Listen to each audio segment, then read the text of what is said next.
10 seconds.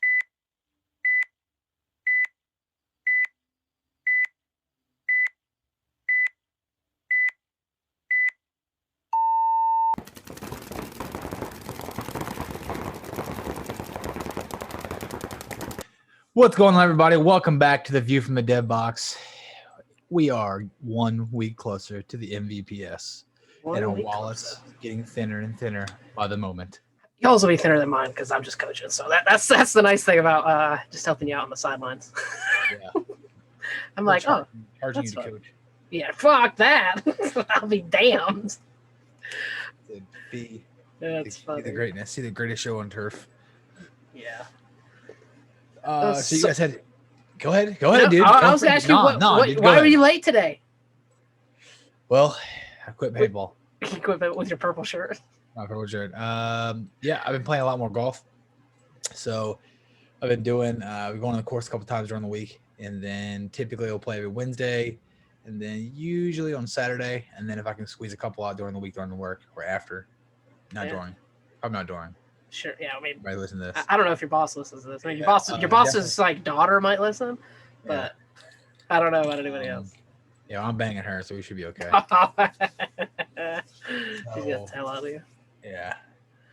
So yeah, I guess just mainly golf, dude. Just golf. That's what I thought. I'm kind of digging that purple shirt. Like I can't tell if it's like a weird purple. It's like must be super dark, huh? It is. It's very dark. Yeah.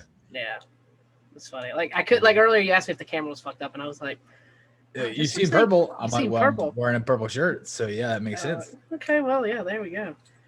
But so how was your Sunday? Your weekend? You didn't practice. Well, let's talk about you start with your weekend. You guys had a majority of folks. Okay, yeah. I mean, we can. It was good, man. I mean, you texted me Saturday night, and I should read it verbatim, but you basically said, make sure these bums practice, right? Because you know what happens. I know what happens. If you don't stay on their ass, they won't practice. Nope. So, I mean, I think you told everybody 9. I told everybody 8:30, whatever. As long as they're there between those times, I don't really give a fuck. Which means 10. Which means 10. Nope, they were good. I got there at 8:30, like 8:32 or something. Your wife, she was already on a piece of shit.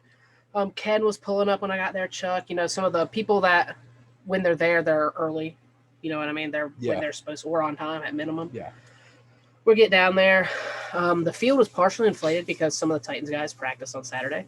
So that was nice. There wasn't as much to do. So, like, as I've been telling you, I hate inflating fields at this point. I feel like I shouldn't have to do it anymore. But me and your wife went down there and inflated the field, and Ken and them were out there too.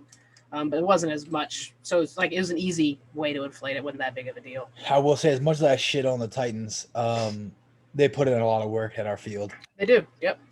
Which is really good. And it's probably more of the maturity aspect. They're all grown men. Yeah. You know what I mean? And they know that if we're not doing it, it's probably not going to be done, right? Yep. So it's good to see people take initiative and not have to be us. And Ken and Mike definitely have better things they can be doing.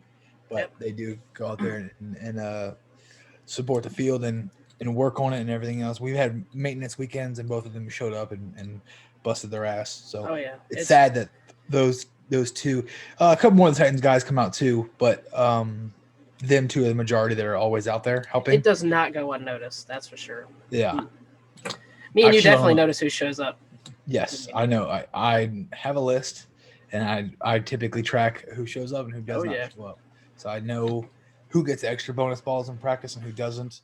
And then when we have to do bullshit, like they get the bullshit detail work. That's the way it works. Like it's always worked. And yikes, Gordon just text me. Sheesh. Delete that one. So yeah, I mean, everybody should know. It's a revolving door. You know what I mean, when and I think we talked about this before. I obviously grew up always taking care of the field. Now, granted, it was my dad's field, so I didn't really bitch about it because that's how I paid. Like. I always took care of the field and ref. That's how I got paint.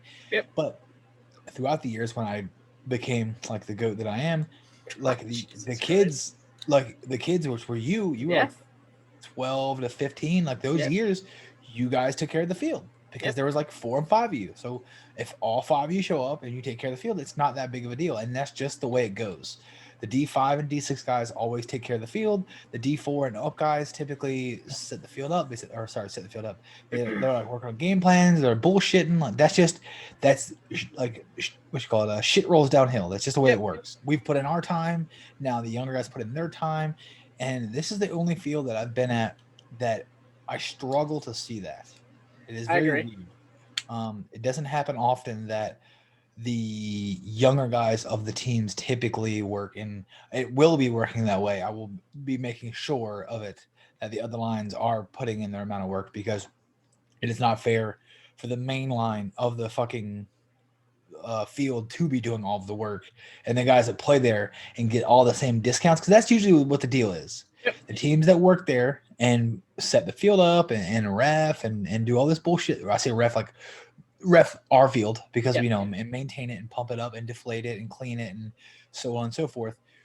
Usually they get the biggest discounts, but we always try to take care of everybody that we play with, even people that are traveling in. I always try to take care of them, and I've busted my ass working out deals with the owners, in which they don't like, obviously, because they need to make money too. But I work out deals with traveling teams and players that, hey man, we have to take care of these guys. We got to take care of these guys. So realistically, I would love to be paying less and less and less. And then, like, let's just say, for instance, we pay $20 a case. The D5 team should pay $30 a case. The D6 team would pay $35 to $40 a case. So everybody's still getting a break. You just don't get the big breaks until you make the bigger teams. But all that does is promote elevation throughout the lines. The D6 guys work harder to get to D5. The D5 guys work harder to get to D4, so on and so forth. It's a hill. You climb the hill, you progress in the pyramid. That's the way it always has been. But as of lately, if you give out the discount to everybody, then there's no initiative to work. There's no initiative to work harder. So we're going to have to figure out a system, and I don't want to go to the system where these 6 guys are doing the field this week, these 6 guys are doing the field next week. I would like for the 15 guys, 20, 30, 40 guys to show up at one time. Boom, field set up in 15 minutes. Boom, done. And we're playing. They would be able to do it quicker than we ever could have. Yeah. Because the numbers they have. You know what I mean? Man, but then we have, when I've stayed on our guys' asses, and we've had 15 people show up the first thing in the morning, and then the other 10 show up 30 minutes later, we can usually get there at 8, have the field pumped up, ready and set up, like from a full field change and ready to be played on in under an hour. Oh, yeah. It has several times. You could get there at 8 o'clock, everybody or pump bunkers up, move bunker around, staking them down, get them on down, and be playing by 9 o'clock. That has happened, but you have to have 10 plus people there that are ready to work and ready to bust their ass. 15 and 20, that's all even better, Oh, yeah. So it's my rant on working, but I mean, you I'm grew right up there that with way. you. No, I never once now I get there and I'm like, fuck, I'm gonna not do this field. Like, there's multiple times me and you have texted each other, and I'm like, I'm literally just gonna show up, and I'm gonna just see what happens. But then it turns into where if I'm sitting here not doing anything. Or one of us will eventually walk down there, and it's like, well, good. I'll go down there to help you or help Jamie or Shane or your wife or Chuck, someone that has done it a million times with me, or I know they've set up fields a million times. Like, I'll help that person. I was like, I'm tired of helping the new people. Yeah. This is, I mean, like I said, the Titans help us more than our own, like, project, our Division 5 and Division 6 guys. Yeah. But, I mean, hopefully they'll come around to it, because I'm sure some of them listen to this, so. Yes. You little bastards. Bummed. But yeah, so like I said, after that I went out there with your wife, helped her set up the field. I got everyone down there. I mean, there was, I don't know, we had enough where I think we were running 5 or 4 teams, maybe 5. Like, I think it was just shy of 5 teams, so right about 25 players. And I didn't know the best way to break down the team, so I literally said, I was like, who here is playing the MVPS? And if you're playing the MVPS, go stand with your team. Because I don't know I don't know how the Titans break down their lines. I didn't know. So I literally did that. And then, like, I had a mixture of, like, George Extreme and Project X. And I was like, well, some of y'all will be playing, like Daniel, he was playing 2 days. And then Shane wasn't playing. I don't remember who else from, like, the D4 was there. So I basically had, like, a conglomerate of, like, a Project X and George Extreme. And then we had 2 or 3 Titan lines, and I literally just said, give me 5 on each end, winner stays. And we were rotating them pretty good. Then we had a few stragglers. Like Hayden was a little late, so then I would like sit Frank, I would move him around like that, maybe go throw Frank on another team, or I even threw Hayden with I want to see how he played without people he knows. You know what I mean? Like, just it gives people some fresh looks. And it's like this weekend will be our biggest weekend of practice on this. We have some team scrimmaging, so then they'll need to play with their full lines. Yes. So I kind of gave them I didn't let them pick their lines by any means because that would have been a clusterfuck, and it was going back and forth. I mean, there were sometimes our guys would win. I say our guys, like Project X, Georgia Extreme. And other times they got pushed in a couple times by the Titans, and then a couple times it went the other way where they like rolled on through. But I don't know how many games we played. It started like raining, but your wife looked at me at one point. She goes, "We played a lot of points today." And I was like, "Yeah." I didn't count because I was like just busy moving everybody. Yeah. Which was nice. And I will say Shane, he didn't play, but I walked off for a minute to go help. Shane, you're a piece of shit, Shane. Well, no, I'm getting ready to say he stepped up big time. I stepped away. I don't know how many games they ran when I was away, but Courtney, she'll be able to vouch for him. He kept everybody running. Like, yeah. And Weston was down there. Coaching too. Yeah, he would coach, and kind of like what I would do.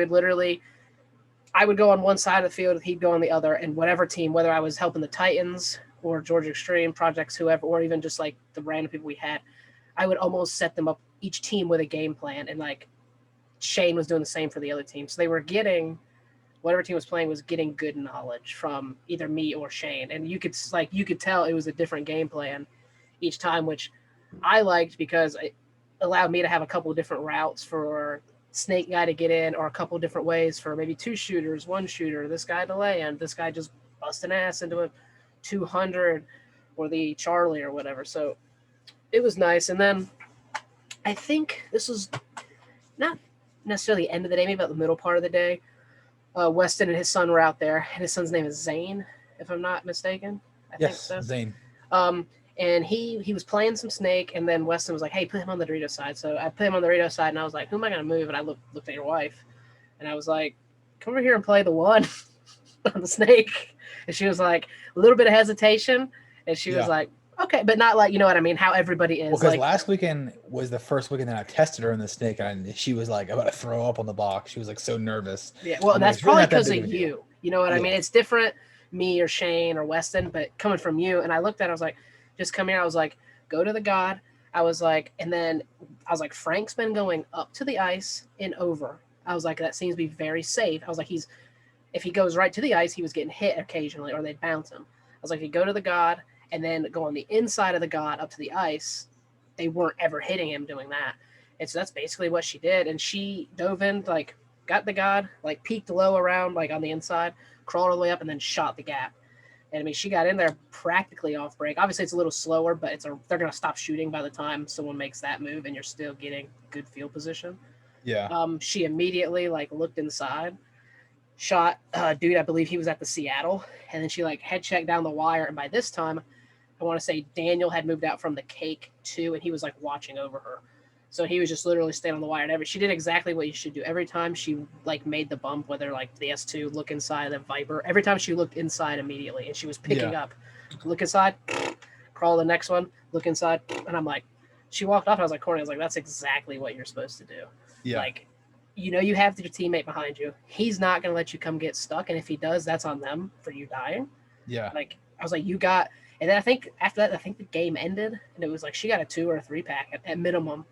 And I was like, she might need to play snake side a little more, especially if she has someone like behind her. It might not have been Daniel. It might have been Arthur. It was someone behind her, but it was, I was like, I don't remember at this point. It was, like I said, so many points, but, one thing that stuck out with me other than her playing really well was you got to hear Chuck go off a little bit on, I don't know, it was one of the Titans guys, and it was they were playing our guys, and they had got a kill off break of one of our guys, but then they just played it very poorly.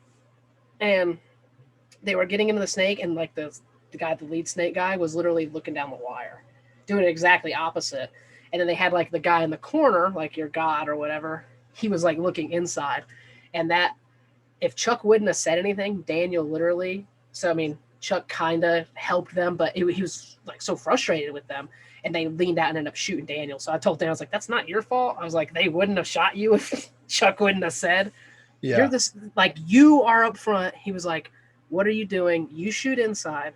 And he told, like, I think it was Coven, he was like, "You got to shoot down the wire." And as soon as he said that, that's when Daniel stood up to go run and bunker Ken in RS2. And literally just because of that, Coven blew him to fucking pieces. And Daniel walked off and he was like, "What happened?" I'm like, "Chuck was helping them." I was like, and it was bad timing on your part. Because he blew him to fucking pieces. It was like 8 or 9 shots. Like, if he wouldn't have said that, you would have blew him to pieces, dove into the Viper, and then probably shot Coven, and then probably looked cross field and shot someone else. I was like, that ended up blowing the game open. Because I think it was a 3-on-3, but when that happened, it took Daniel. He was the only person on that side stopping anything. But it was like I said, it was good practice. I had Shane look at all my flex parts, so that's. Yeah, I heard you get a nice little value on that. That's good. It's always nice. It's like free money. It is like free money, and I mean, I don't know what I have invested in all these. It's not anywhere near what they're valued at. So like I've started taking them all apart. I'm going to clean every piece because some of them, like, I mean, they've been sitting on my shelves. They got dust and stuff. So I got to clean everything.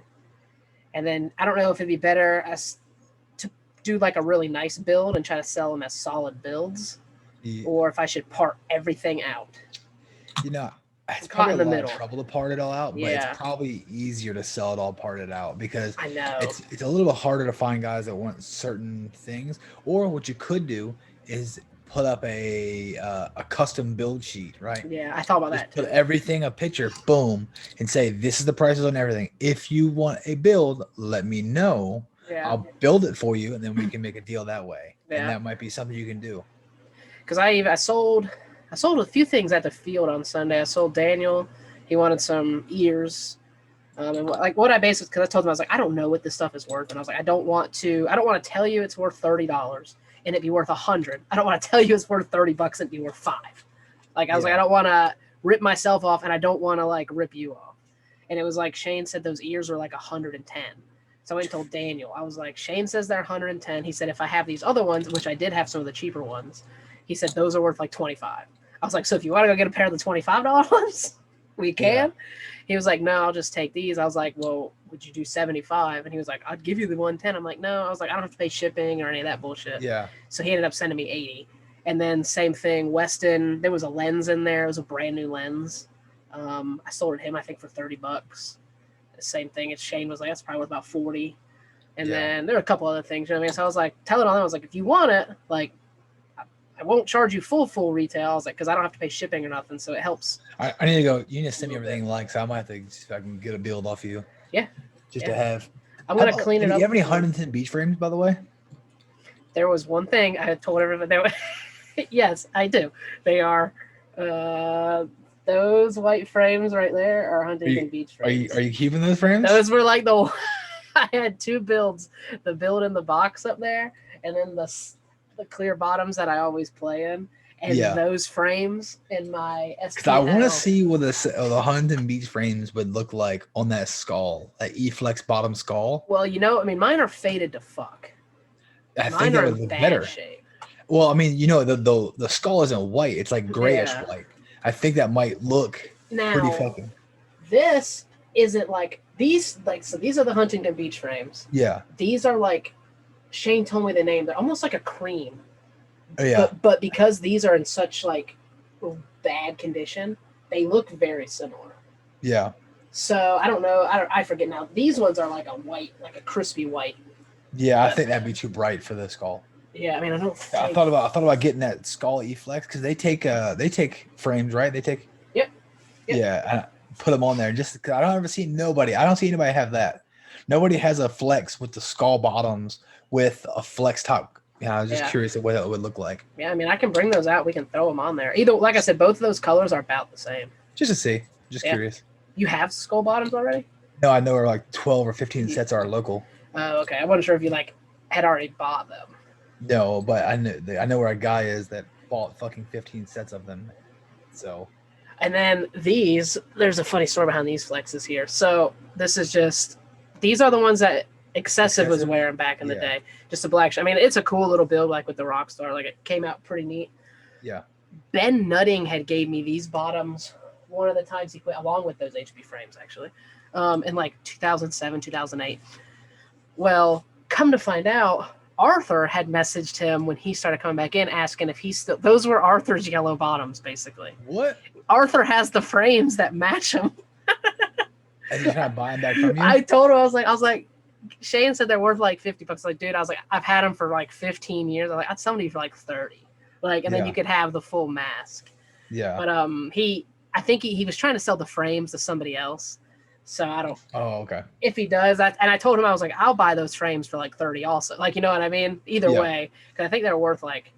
You don't need to stop buying stuff. No, I don't. But just so I would put them on that bottom, and then sell that with the Rockstar frame. Buying stuff for you. You were flexed out. I mean, I am flexed out. I'm keeping 3. I think is what I put my number on. Doesn't mean I won't buy some. Stuff eventually. But sell everything and enjoy the money. Oh, I'm gonna enjoy the money. That will pay for that stupid free flow I shouldn't have bought. But that could have paid for the Nano job if you weren't a pussy. Yeah, no, it's not gonna happen. But so how was your weekend, dog? I know what you did. I got an idea of what happened. What did you do? Well, Saturday it was pretty wide open. Friday we chilled. Saturday, I had golf in the morning, and I literally came straight back from golf. As I got to the house, my buddy Dan pulled in, and we went straight to the range. And I'm still feeling it. We went and shot, and then he wanted to shoot clays after. Like, all right, we shot about 300 shells, probably, maybe a little bit more.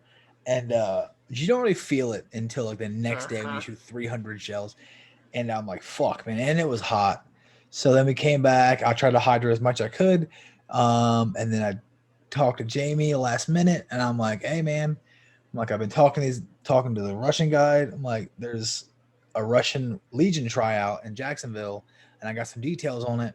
Like, we're free to go if you want to go.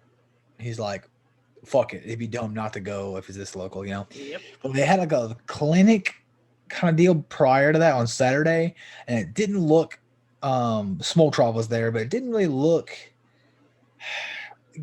like our caliber. It looked geared towards like newer players, which most clinics are. Yeah. So I'm like, texted Will. Is that Will's paintball? Great field.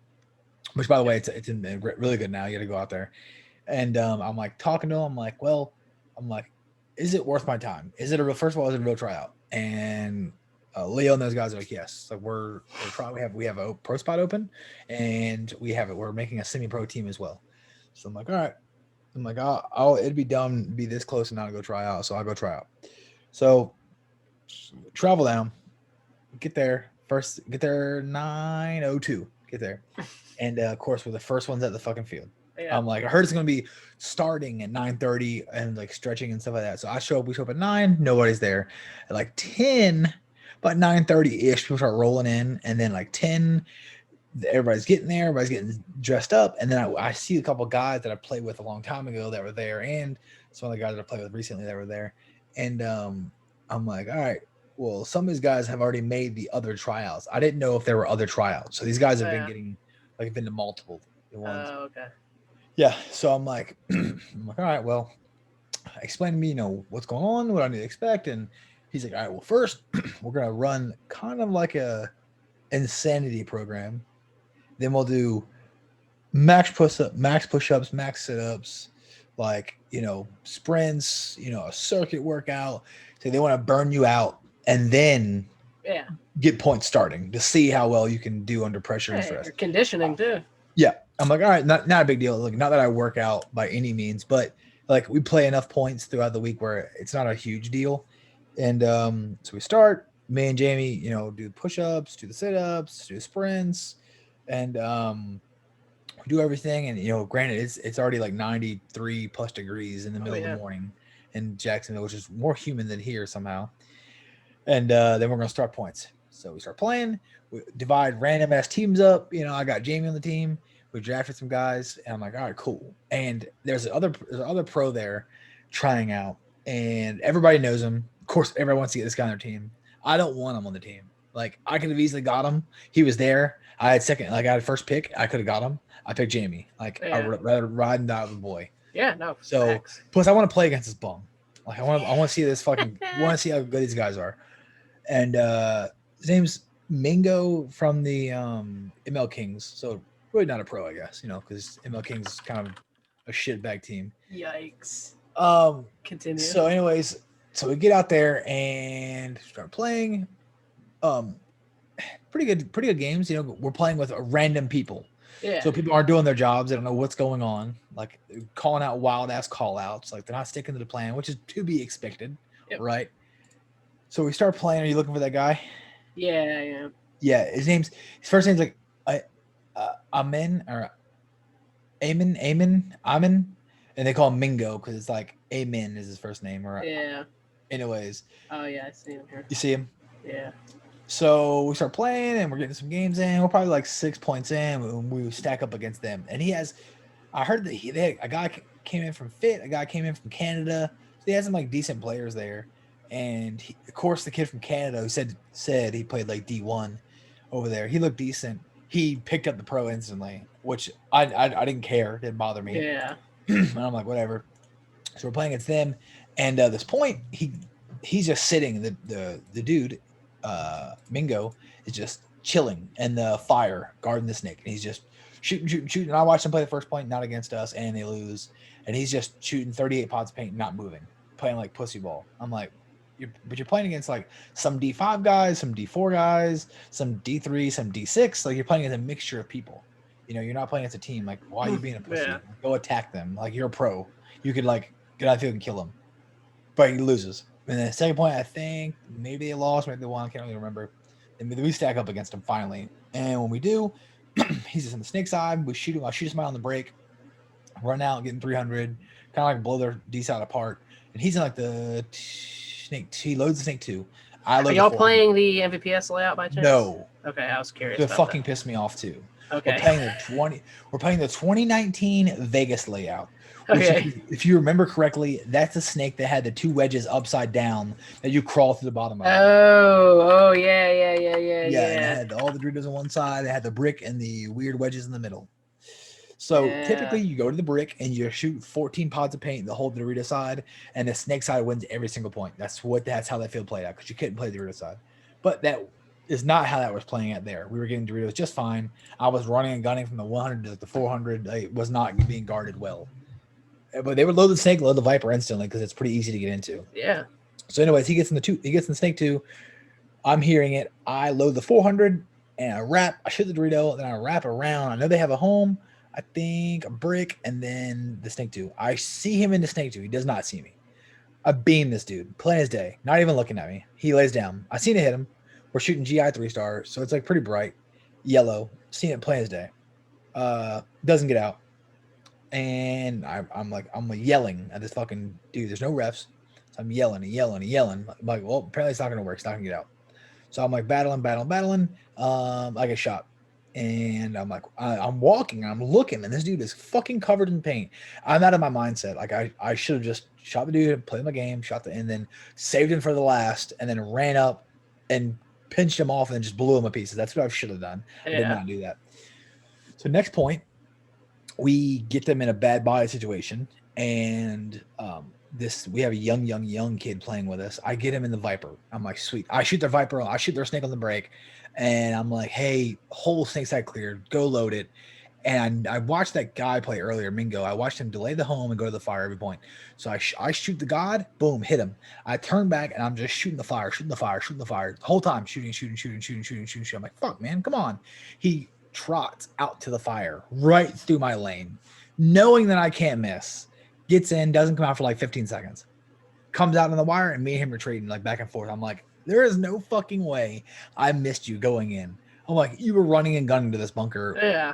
Or 10 seconds into the game. And what bunker were you at by chance? Home. You were at the home. Okay. We didn't have a home shooter, so I was letting Jamie and Andrew play the 1 and the 2, and they alternate, and then I would fill out and then run down the Dorito side. Yeah. So at that point, I put the young kid way up in the Viper. He gets in there early, and I'm like, cool. So I'm like shooting the home, and the guy didn't get out. We're up in bodies. I run up and get into the brick. I'm sitting there. We're battling the 200. I kill the 200. I'm like, sweet. 200 dead. Fucking snake's dead. I know they have a home. I know they had that fucking bum either in the fire or somewhere there, and then there's a guy somewhere else. Well, this kid starts screaming, the car wash, the car. He's fucking freaking out. I'm like, okay, let me go get him. Nobody can stop me. I run all the way up and dunk it. Nobody's there. Not a fucking soul. I'm like, and I get beamed. I'm walking back and I'm like, what the fuck? So after the point, I'm talking to him, whatever. And I'm like, where was the car wash? Jamie's like, I shot the car wash out earlier. He's like, who was yelling car wash? I'm like, the kid in the snake. He's like, hey, there wasn't a car wash there. He's like, it's since his death. Well, Jamie didn't have a hopper on his gun because the hopper broke in mid-game. Oh, that sounds like so he only has like a race. He leans out. The dude is sitting there, not seeing him. Jamie's in the 200, wraps it, shoots the guys in the back of the feet or the leg. Boom, boom, boom, boom. You seen him. You can see it. Fat as day. Yeah. He's like, down your leg, bitch. Get out. The guy tucks around the bunker and he shoots down the wire. Never comes back to the inside. Heck no, where he's screaming it. Doesn't get out. Ugh. So we're yelling. I'm like, whatever. I think we ended up losing that point. It's basically just Jamie losing that point. And I'm like, dude walks off, hits all over him. I'm like, what the fuck is going on, man? The guy gets in the snake next point. Andrew runs his ass down, dunks him. Boom, he fucking sticks his ass early, super early. Like Andrew loaded the snake, the guy loaded the snake. And then I said, Andrew, look at him. He just go, just dunks his ass instantly. Well, he stays in and says that the kid behind him shot Andrew before he got there. And I'm like, huh? Andrew's like, no, he didn't. He's like, he shot me. He's like, but way after I fucking beamed your ass. He's like, no, I'm good. Get out of here. So he shoos off Andrew. There's no fucking rest. Yeah. He just shoots him off. Plays the rest of the game. Comes off the field with like 6 hits on him. And I'm like, what is going on? So I'm in the staging area freaking out. I'm like telling Will, I'm like, this bum has been cheating all day. I'm like, he's been covered in paint all fucking day. I'm like, he's getting shot by D6, D5, D4, D3. Everybody's shooting this dude. He won't get out. I'm like, he is playing on every point. And he's like, who? And I'm like, the fucking wannabe pro. I'm like, this dude's a clown. And they have a whole bunch of younger kids. Not say younger, like, 16, 17, 18 year old kids there that are from different teams. And they're all like nut swinging him because he's a criminal. Yeah. They're like, just beating off. Just being kids. Yeah, being bums.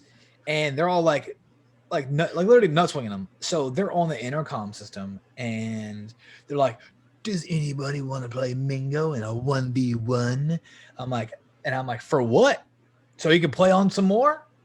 So they're running 1v1s and this dude comes out, gets Gog, whack, right? Like, and he's finally on spectator side where everybody can see.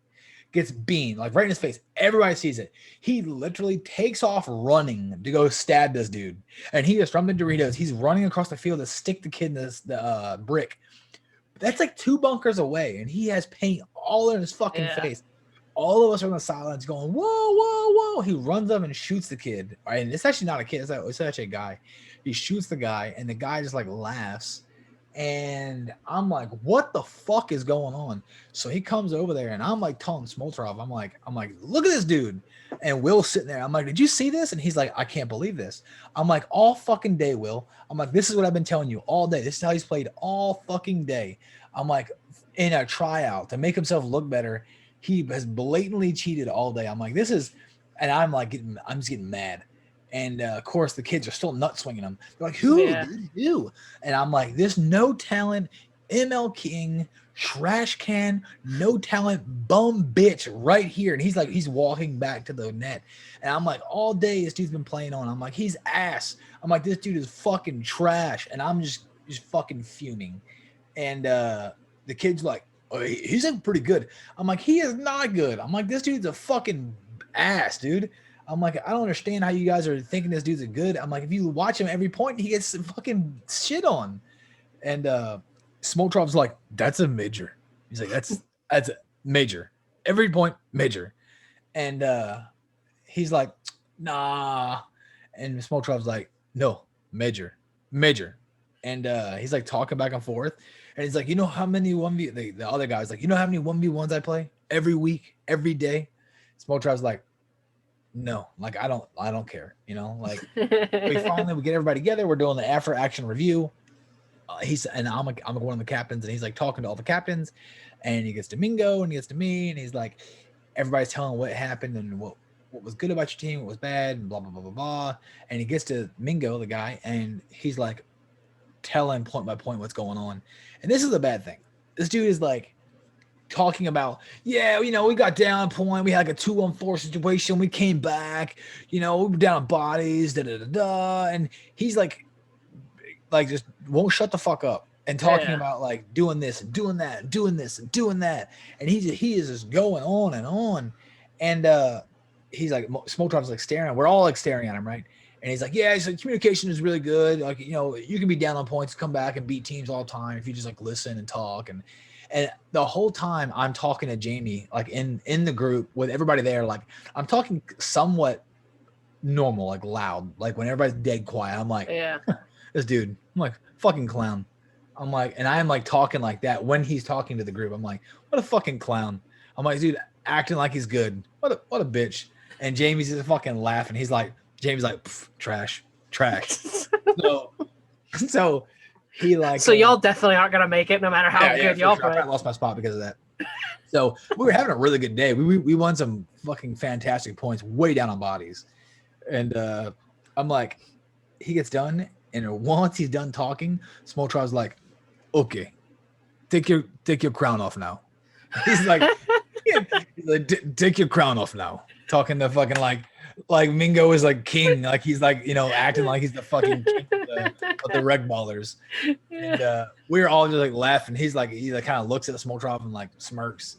And I'm like, in my head, I'm like, yeah, that's basically how you're acting. I'm like, you know, you're fucking Mike was, you know, Mike Stevens is out there. Yeah. The older guy, Mingo, shoots one of the younger players, you know, and he's like, get the fuck out. And Mike is behind him and shot him in the pack. And he tucks around the bunker. And the snake player shoots him like in the shoulder. So he leans back around and Mike shoots him again like 3 times in the pack. And I'm like, I'm like somewhat reffing. And I'm like, get the fuck out. Like, same thing he just told that little kid. I see a little kid, probably like 15-year-old kid. He told that to. And he gets smoked. And I'm like, get the fuck out. And the dude looks at me. And I'm like, get off the fucking field, dude. And he like walks off. So I told Mike, I'm like, this guy was here yesterday practicing. And he's like, yeah. He's like, that's why he knows, you know, he's been here for both days. And I said, did he play this yesterday? He's like, oh, all day yesterday. He's like, we had nothing but problems with him. I'm like, really? He's like, yeah. He's like, it wasn't as blatant. He's like, but we didn't have as many good players out yesterday, so he didn't have to like turn it up as much. Yeah. So now he's like playing on edge where he has to play a little bit harder, and now you're seeing a little bit more flaws in his problems. I'm like, so we were packing up, and I told Will, I'm like, I told Jamie the whole time, and like it's in my head. I'm like, I can't believe it. I'm like, the one time, fucking bananas. Yeah, I'm like the one time I really get to see how I stack up against like a current pro. I'm like, dude's ass. I'm like, half the cheap. So then he's older too. Huh? He's older too. Yeah, he's 30. He's 30 years old. Oh, 37. 37? 37. Is that it? I could swear it's 30. That's the only amen I see on here. Oh, okay. He looks somewhat like a Hispanic. Yeah. Yeah, that's gotta be him. So apparently he played against Chris and them at VM in the 3-man open at NXL, and they won, or I think second place and whatever. He said he wears like a sock hat sometimes and shit like that. He said he told the ref one time in the NXL to get the fuck off me. Like he had a hit on his hopper. Yeah. And you know, in the 3-man, you don't really get the NXL refs. You get like what's left over, like little kids. Yeah. And they were reffing him, and they came over to get him, and Chris is yelling that he shot him and was walking off, and the guy is covered in hits. And then Chris is like, right there, dude.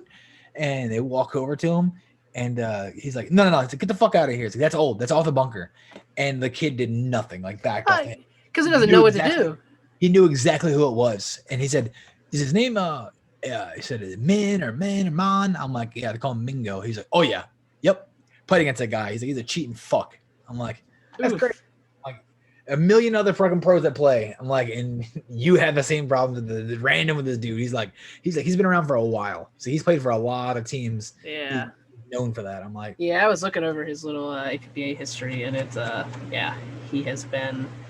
His first events were in 2007, so I mean he's definitely been around. In his first that was Division 2 at that time, so it means he was playing probably NPPL before. You know what I mean? Yeah. So he's been playing for probably as long as you have, if not maybe a little longer. But yeah. But crazy. That is fuck. I mean, he won World Cup in 2011 in D2. So Puerto Rico crew, PR crew. Trash. So Yeah, I mean, it looks like he's played on some Hispanic teams, Puerto Rican teams, and then kind of guested around on some of the Arsenal teams and stuff like that. Dang, dude, that is fucking bananas. I'm just glad that me bitching all day didn't go to waste, because finally they got to see him blatantly cheat and then run a guy down across the field in a 1v1 with everybody watching. I'm like, how fucking dumb do you have to be? Do that. I mean, how many people do you know? Like, that's something that some people are taught: get hit and move. You know what I mean? So he literally, he got shot in the face and ran. Like, no, that's what Jamie said. Jamie said it was second nature. Like he did that on purpose. Like, no. Like it was like and he took off. As soon as they hit him, he just went. And Jamie's like, that's something he's been taught or does all the time. Yeah. Because that's why he took off. As soon as it fucking hit him, he just didn't even like look for it. Hit him, he just took off running to get the guy. Yeah, I mean, there's some people that don't flinch. This is weird. And I told Jamie, I'm like, you see me fucking blow people's masks off their face. I'm like, if that was me and I shot him and he ran me down and shot me I'm like, I would have sat there and just shot this dude into the fucking dirt. I'm like, I'll be damned if a dude's I'm gonna shoot him, pull in, and he's gonna run up and shoot me 5 seconds fucking later with everybody watching. Oh yeah. I'm like, that's right there when you get your fucking shit pushed in. He would have got blown to fucking pieces. Yes. The funny part, go ahead, sorry, you keep going. Jamie's like, oh no, 100%. He's like, if that had been me, we'd probably been fighting. Oh yeah. That is ridiculous. I can't even fathom that. Like if I was playing a one-on-one or it came down to a one-on-one and like, all eyes are on you. Ooh, yeah, I know. Like if the dude shot me, I'm not going to run at him. I don't play that way anyway. Only time I don't call myself out is barrel and feet. I don't care. I've said it many times in the podcast. I'm not gonna do it. The ref can come pull me out. That's fine. I'll leave. But I'm not gonna get shot and then just. I mean, granted, he'd blow me to pieces if I sprinted at him. But I'm not gonna fucking do that. Like, and if he did it to me, I'd probably head check and come back in and just shoot him as he's running at me. I'd be like, we're shooting each other. That's what I said. I would have, and the guy was in the brick. I would have been like, and he shot the whole way to him, like, and ran out. If I was in the brick and I shot you and you started shooting and running at me, I'm just going to literally peel back and come over the top of the brick and shoot you the entire way until your gun goes down. And if you want to keep coming, that's fine. I'll just keep trolling around the brick and use the bunker to cover me, and you're in the wide open the whole way around. I'll load and we'll keep going. That's how we can do this. No, I agree. There's no problem. It's so funny. Like, okay, so I'm not going to say this gentleman's name. I don't think they listen to this, but we had a real big problem with someone who showed up to us and was cheating blatantly. This almost sounds like the same thing where someone thought they were better. Yeah. And then they weren't playing better. And so then they started blatantly cheating a lot. Yeah, like, I shouldn't be doing this. What the fuck? Yeah. Wow, no shit, you shouldn't be dying, but I hate to break it to you, we're a lot better than we fucking look, dog. Yeah. Some of us might look like we're bags of shit, but people still travel at 300 feet per second. That is, wow, dude, that's fucking funny. I should have just drove down there and watched. That would have been fucking, I would have been fucking heated because that shit drives me fucking nuts. Especially if I'd been like watching it all day long. Like, yes. Boy. Yeah, it was wild. Wow. I just can't believe it. The crazier when he got stuck 8 times and stayed in and just thought it was cool. Yeah, he's just like, meh. It's not a tournament, so it doesn't matter. It's only cheating if you're doing it in tournaments. Right? Just try it, dude. Like, oh shit, okay. Oh, that's funny. Wild. So yeah, we'll see. Don't know. So recap, what teams do we have coming this weekend? KMA. Both Titan lines. Actually, I should think more than 2 Titan lines, like 3 Titan lines. Yeah. Project X, Defects, us obviously. Then we'll have a couple stragglers from both of our lines that aren't playing the event that'll be here. Probably almost enough to make a line. Yeah. You know, the Project X, a couple of those guys enough to make a line almost. Oh, for sure. Walk-ons. And then I believe Chuck just said Kings are actually coming down. Okay, cool. It's really good. So Kings are coming down. And they said they might bring 2 lines. They're definitely bringing their main line. And said they're talking to the other guys about maybe bringing one more line. So at least 6 teams total, maybe 7. Yeah, and then randoms. Including all the walk-ons and stuff like that. So it'll be a really good turnout this weekend. Oh, yeah. I'm excited to have it. I am too. And then we got MVPS after that. When is the CPSO? It's the that's the 10th. That's the weekend after July 4th. Okay, so I'll go to Philly on the 28th. 20. Well, the weekend is the 26th, 27th. Okay, so that weekend, and then I'll come back a week off, and then CPSO. Straight back to CPSO, right? Yep. Yeah, because I doubt we'll be able to get many people out on July 4th. I don't think I'll be in town. You'll need a fucking break. I'll have MVPS, then leave the very next week. Yeah. I mean, you're Jacksonville like last weekend. You know what I mean? MVPS. I'm Jacksonville this weekend too. I'm coming back Sunday morning. Oh, Jesus fucking Christ! So yeah, I have like a mini vacation.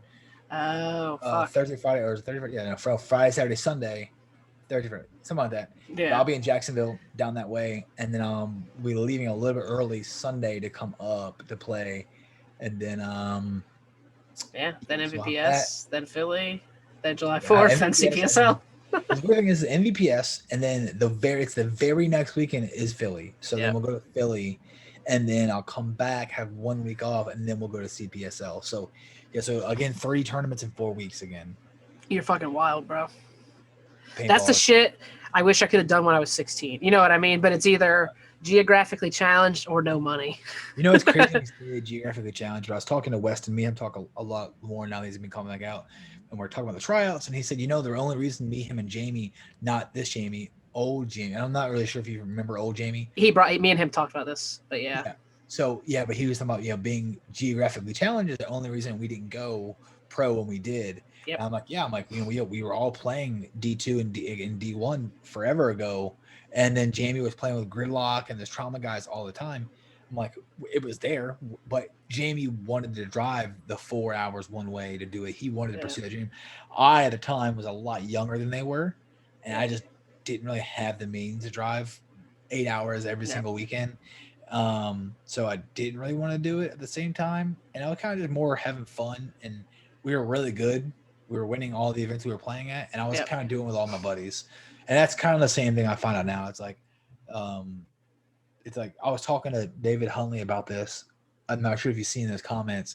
He said something about practicing, coming out and practicing or whatever. And then we were kind of like, we troll each other all the time. And he said something about staying in D4. And he said, I think we bumped up to D3 now. And I'm like, why? And he's like, he kind of like didn't say anything. I'm like, what'd you bump up D3 now for? I'm like, you're old. Yeah. I'm like, are you going pro? And I'm like, and I said, nobody's going pro. I'm like, you're too old now. I'm like, I would rather just play with my friends and my wife and just have a good time and chill. I'm still gonna fucking compete. I'm not playing for fun, but I'm playing with my friends and my family. Yep. And I'm playing with my wife, obviously. That's the biggest part. Like, if she wasn't really playing as much and not into the sport, I would still be playing, but I really probably wouldn't be playing as hard. Loves it as much as she does, so that's why I pursue it as much as I do now. It's what keeps me going, really. Oh, no. You know what I mean? You guys, that's the only reason I'm still here. If I was somewhere and it wasn't like you, Jamie, Shane, and like my friends I've had since I was 14, 12, 13, I'd be like, I could give up on paintball. You know what I mean? Like I've done I've given it my fair share. I've enjoyed every minute of it, and I would do it all again with the people I have. Cut out this giant spending of money. Yeah. So that's the other thing. I told him, I'm like, you jump D3 is cool. Like I've played D3 events. Like it's not that much harder. Yeah. I'm like, it's not. I'm like, but would you jump to D3, for what? There's really no reason. The only reason I would ever have to go to D3 is like if you got rostered that high, like your guys bumped up, which most of our guys will, or I had too many D2 guys or something like that. Yeah. And I'm like, I'd rather just bullshit with my buddies, have a good time, and relax and chill in D4 and not have to worry about a dick. Like, just make some more APPME accounts in a couple of years. So yeah, I've known people who've done that, so it's not really a big deal. That's funny. Well, sir, good podcast. That was a good one. I'm glad you got to rant that out. I got a little bit of it in texts on Sunday, so I was excited to hear it right from the horse's mouth. So Gordon's text to me says, "Any room for a washed-up D4 walk-on?" Did you say yes? I haven't responded. I mean, I'm not gonna. I have fucking. If you can see my phone in the last Like, Jesus Christ. Yeah, this is since it's been literally on for 30 minutes is how long I haven't checked my phone. So Mr. fucking Popular. golf course, I had 500 messages from you, from everybody else.